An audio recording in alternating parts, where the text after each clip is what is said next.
Let's take a moment, brother, and talk about professional thieves. All right.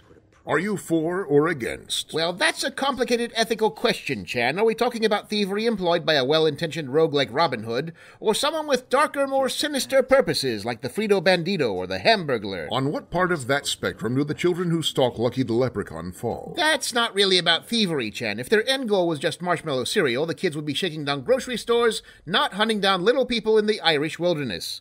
What you have there is a coordinated and sustained campaign of extremely specific hate crimes.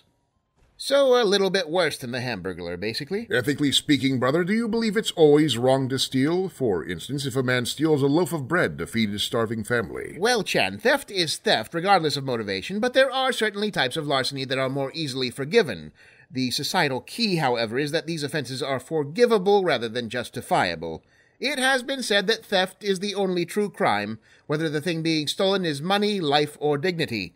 Whatever one's intentions and however petty the score, the act of thievery still requires crossing one extremely concrete moral line. Would that line ever consist of swiping towels from the Ramada Inn in Santa Barbara? What? No, I told you, Chan. They print their names on the towels. That's free advertising to anybody who uses your bathroom. They're lucky I don't invoice them. That's prime ad space. Captive audience. I see. It's not like a towel salesman. Let's move on. You know, brother, the phrase career thief has always come across as a bit of an oxymoron to me.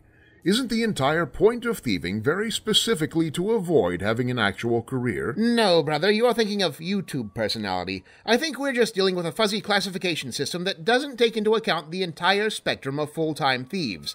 There is, after all, a subtle difference between the guy fencing multi-million-dollar works of art and the guy pawning your sister's Beanie Babies to buy more meth. That difference being access to considerably more expensive drugs. I'm certain there's some level of skill involved, brother. One thing you can say for ground-level criminal enterprises is that they are largely merit-based. No amount of nepotism is going to keep an angry guard dog from rending your trousers asunder once you've tripped a laser alarm. I suppose real-world stealth skills do require some intense training.